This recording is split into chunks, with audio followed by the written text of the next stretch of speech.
Assalamu alaykum wa rahmatullahi wa barakatuh. Chers frères et sœurs, bienvenue sur Rêve d'Islam, la chaîne qui explore les profondeurs de la conscience, la spiritualité et la sagesse du Coran et de la Sunna.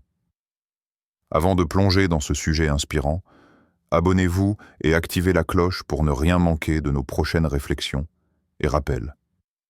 La nuit se retire doucement comme un voile que l'on soulève. Le silence est encore dense, mais il n'est pas vide. C'est un silence habité. Les étoiles s'estompent, l'air est frais, les rues dorment encore. Dans votre maison, une lumière douce s'allume. C'est l'appel de votre cœur avant celui du muezzin. Vous vous levez, vous purifiez vos mains, votre visage, et vous sentez l'eau froide qui réveille votre âme. À ce moment précis, tout devient symbole. La nuit qui se retire, c'est vos fautes qui se dissipent. L'eau qui coule, c'est la purification de votre cœur. La lumière du Fajr qui pénètre votre demeure, c'est la miséricorde d'Allah qui se déverse. Ce moment, le Coran l'a choisi comme témoin.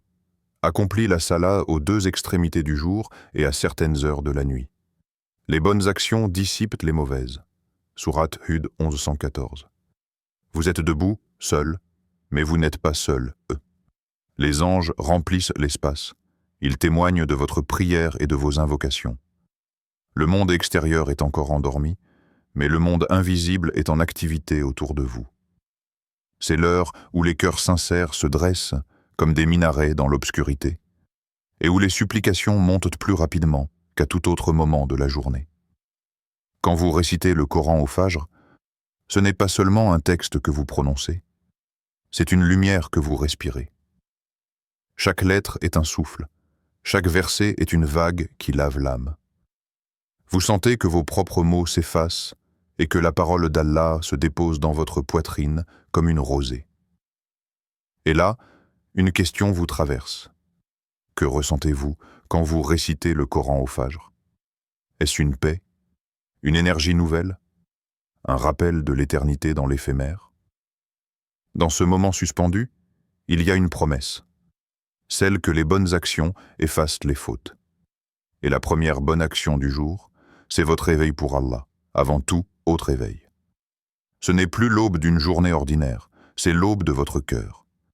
Il y avait, dans les premiers siècles de l'islam, des hommes et des femmes qui vivaient le Coran comme on respire l'air.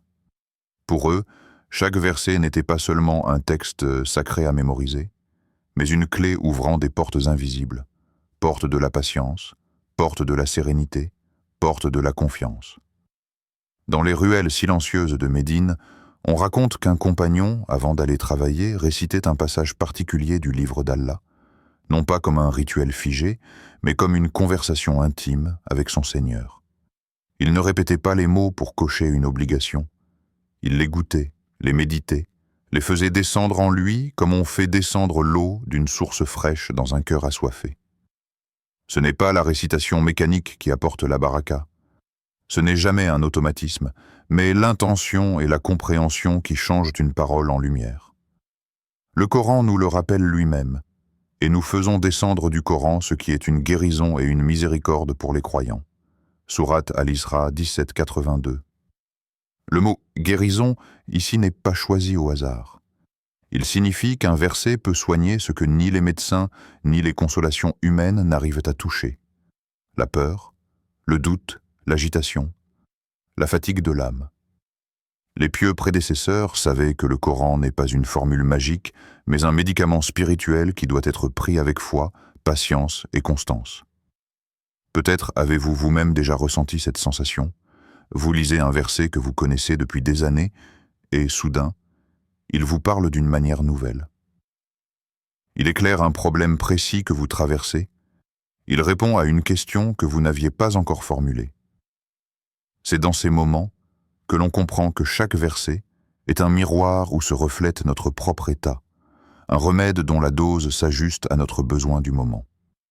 Et si aujourd'hui, au lieu de chercher des formules à répéter, nous choisissions un verset pour en faire la clé de notre journée, en l'appliquant et en le méditant réellement? Peut-être découvririons-nous alors que la guérison qu'il contient est déjà là, en train d'agir dans nos cœurs. Dans un petit village entouré de palmiers et de champs d'oliviers, vivait un vieil homme que tout le monde appelait l'homme de l'aube. Chaque matin, avant même que le coq ne chante, il se levait, faisait ses ablutions et s'asseyait au même endroit de sa maison. Sa voix basse et tremblante s'élevait dans le silence, récitant des passages du Coran. Ce n'était pas une récitation rapide. Chaque mot était prononcé comme on prononce le nom d'un ami cher.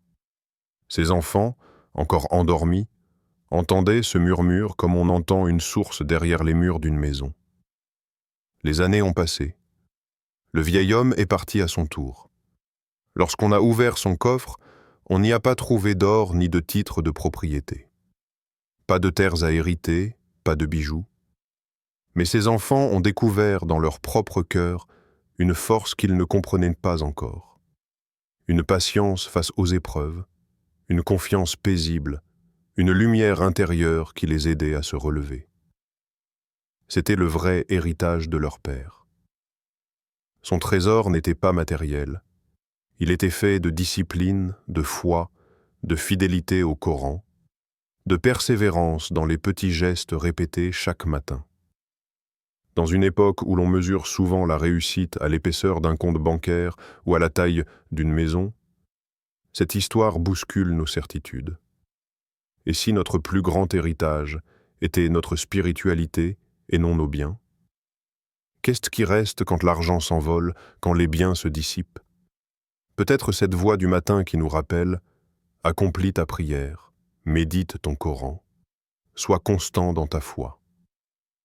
Chaque verset récité par ce vieil homme est devenu un arbre dans le jardin invisible de ses enfants. Ils se tiennent aujourd'hui sous son ombre sans même s'en rendre compte. Peut-être qu'un jour, un de ses petits-enfants racontera cette histoire à son tour et se lèvera avant l'aube pour réciter le livre, non parce qu'il y est obligé, mais parce qu'il sent que c'est son héritage, son identité. Dans ce miroir d'un vieil homme inconnu se cache une invitation pour nous. Que sommes-nous en train de léguer chaque matin par nos gestes, nos prières, nos paroles silencieuses? On confond souvent prospérité et accumulation. Pourtant, l'islam nous enseigne que la richesse n'est pas seulement matérielle. Elle est d'abord une disposition du cœur. C'est la différence entre posséder beaucoup et ne manquer de rien. C'est la tranquillité qui s'installe quand on sait que sa subsistance est entre les mains d'Allah, même quand les chiffres du compte bancaire semblent maigres. Le Coran parle de cette promesse avec une force rassurante. Et quiconque craint Allah, il lui donnera une issue favorable et lui accordera sa subsistance par des voies qu'il n'imaginait pas. Sourate At-Talaq, 65, 2-3. Ces mots résonnent comme un baume. Ils ne promettent pas une formule magique, ni un chiffre précis de récitation, mais une issue favorable et une subsistance qui peuvent prendre des formes multiples. Un revenu inattendu, un cœur apaisé, une amitié sincère, une idée créative, une porte qui s'ouvre au moment où on ne l'attendait plus. La baraka, c'est cette bénédiction invisible qui rend suffisant ce qui semblait trop petit, qui transforme un repas simple en festin partagé, qui donne à votre temps un goût d'éternité. Réciter le Coran participe à cette prospérité parce qu'il transforme notre regard. Il aligne notre cœur sur la promesse d'Allah. Il nous rappelle sa souveraineté et nous libère de l'angoisse du manque. C'est comme si chaque verset devenait une semence plantée dans le sol de notre existence. Avec la piété, taqwa, comme eau et la confiance, tawakkul, comme lumière, cette semence donne des fruits que l'on ne prévoyait pas. Regardez autour de vous. Peut-être connaissez-vous des personnes modestes, mais dont le foyer respire la paix et l'abondance, comme si chaque objet, chaque sourire, chaque geste était multiplié. Ce n'est pas un hasard. C'est l'effet de la baraka, cette richesse invisible que seule la piété attire.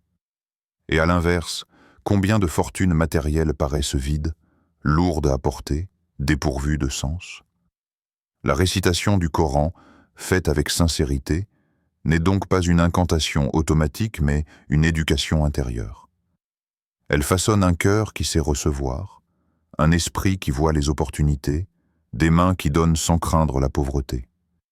Et c'est dans cet état d'ouverture que la véritable prospérité descend par des voies que vous n'aviez pas imaginées.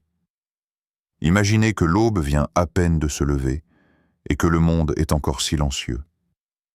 Plutôt que de penser à un nombre précis de répétitions, vous vous asseyez face au Coran, vous l'ouvrez et vous laissez vos yeux se poser sur le verset que vous avez choisi. Respirez. Avant même de prononcer un mot, dites dans votre cœur « Ô Allah, fais que cette parole touche mon âme et pas seulement mes lèvres ». Cette simple intention transforme votre récitation en un acte vivant. Ce n'est plus une série de mots, mais une rencontre avec votre Créateur. Commencez alors à réciter le verset, lentement. Chaque lettre est comme une goutte d'eau. Laissez-la tomber dans votre poitrine. Ne vous pressez pas. S'il faut le répéter 2 fois, faites-le. S'il faut s'arrêter sur un mot pour en goûter la signification, arrêtez-vous. Récitez avec tafsir, c'est-à-dire avec compréhension. C'est comme marcher dans un jardin au lieu de courir dans un couloir. Vous voyez les couleurs, vous respirez les parfums. Une fois votre récitation terminée, restez assis quelques minutes dans le calme. Fermez les yeux. Répétez intérieurement la traduction du verset ou son message principal. Comment ce message se reflète-t-il dans votre vie aujourd'hui? Quel choix pourriez-vous faire différemment à la lumière de ce verset? C'est cela la méditation après Fajr. Laissez la parole d'Allah s'enraciner dans vos pensées du jour avant que le tumulte ne commence. Enfin, levez vos mains et faites une doua sincère. Pas une liste mécanique, mais une conversation intime. Parlez à Allah de votre famille, de vos enfants, de vos petits-enfants, même de ceux qui ne sont pas encore nés. Demandez-lui de leur donner une foi solide, une subsistance pure, un cœur apaisé. Cette invocation devient alors un pont entre votre cœur et les générations futures. C'est ainsi que la récitation se transforme en héritage vivant. Lorsque vous pratiquez de cette façon, présence du cœur, compréhension du sens, invocation sincère, vous découvrez que l'acte en lui-même devient plus nourrissant que n'importe quel chiffre. Il ne s'agit plus de faire, mais de vivre le Coran. Et dans cette sincérité se cache la baraka que vous recherchez. Dans un champ, on ne récolte pas le jour même où l'on sème. On retourne la terre, on dépose les graines, on les arrose, et on attend patiemment que le temps fasse son œuvre. La foi fonctionne de la même manière. Chaque prière faite en secret, chaque verset récité avec sincérité, chaque acte de bonté déposé discrètement dans la journée est une semence enfouie dans le sol invisible de l'avenir. Vous ne voyez peut-être pas immédiatement le fruit de votre piété, mais il pousse déjà quelque part, peut-être dans le cœur de votre enfant, peut-être dans la protection qui recouvrira vos descendants. Le Coran nous donne une image saisissante dans l'histoire de Khidr et de Moïse. Allah dit « Et quant à ce mur, il appartenait à 2 orphelins de la ville. Et en dessous se trouvait un trésor qui leur appartenait. Leur père était vertueux. Ton Seigneur a voulu qu'ils atteignent leur maturité et qu'ils extraient leur trésor. » Sourate Al-Kahf 18-82. Ici, la vertu du père est comme un parfum qui continue de protéger ses enfants bien après sa mort. Il ne leur a pas seulement laissé un trésor matériel caché sous un mur, il leur a laissé la baraka d'une conduite droite, et c'est cette baraka qui attire l'attention et la protection d'Allah sur eux. C'est un signe clair que la lumière d'un parent pieux se prolonge dans les générations, comme une flamme qui passe d'une bougie à l'autre sans s'éteindre. Dans votre propre vie, chaque geste de sincérité est une pierre que vous placez dans la fondation d'un mur que vos enfants franchiront un jour. Chaque dua que vous faites aujourd'hui est peut-être une protection qu'ils trouveront demain sans en connaître l'origine. À travers vos actes, vous construisez un héritage plus solide qu'un compte en banque, plus durable qu'un bien immobilier, un climat spirituel dans lequel vos descendants respireront. Alors posez-vous cette question. Quelle semence suis-je en train de planter aujourd'hui pour mes enfants, pour mes petits-enfants que je ne connais pas encore? Dans chaque prière à l'aube, dans chaque mot du Coran que vous faites vivre, il y a peut-être déjà une récolte en train de mûrir, prête à se déployer dans l'histoire de votre famille. Fermez les yeux un instant et imaginez-vous demain matin. Le réveil sonne. Le ciel est encore bleu nuit. Vous avez deux options. Replonger sous la couette ou tendre la main vers le livre d'Allah. Qu'est-ce qui vous retient? Est-ce la fatigue? La course contre le temps? L'idée que ce moment n'est qu'une obligation et non un rendez-vous intime? Dans ce silence, demandez-vous sincèrement, qu'est-ce qui m'empêche de commencer chaque journée par le Coran? Parfois, ce n'est pas un obstacle extérieur, mais un voile intérieur, une habitude, une distraction, que l'on peut déchirer par une simple décision. Projetez-vous maintenant plus loin, des années plus tard. Vous voyez vos enfants, peut-être vos petits-enfants. Ils vous ressemblent par certains gestes, par certaines expressions. Ils héritent de votre sourire, de vos habitudes, de votre mémoire. Qu'aimeriez-vous leur transmettre? Un compte en banque ou une lumière dans le cœur? Imaginez-les se lever à l'aube et répéter les mêmes mots que vous aujourd'hui, non par contrainte mais par amour. Ce que vous semez chaque matin devient alors une habitude vivante dans leur existence. Puis, ouvrez vos mains et posez-vous une troisième question. Comment le Coran peut-il devenir ma source quotidienne de force et de prospérité? Pas seulement un livre posé sur une étagère, mais une source d'énergie, une carte d'orientation, un refuge où revenir. Peut-être en lisant un seul verset avec sincérité. Peut-être en écoutant sa récitation en allant au travail. Peut-être en partageant une parole avec un ami. Il n'y a pas de format imposé, il y a une ouverture infinie. Ces questions ne sont pas des tests mais des miroirs. Elles ne jugent pas, elles révèlent. Elles vous invitent à faire un pas en arrière et à regarder votre vie avec un autre angle. Dans ces interstices, la parole d'Allah se glisse et vous murmure « Et moi je suis plus proche de toi que ta veine jugulaire ». C'est là que commence le changement. Dans une question honnête, un cœur qui s'ouvre et un premier verset récité à l'aube. À présent, imaginez votre cœur comme un jardin encore endormi.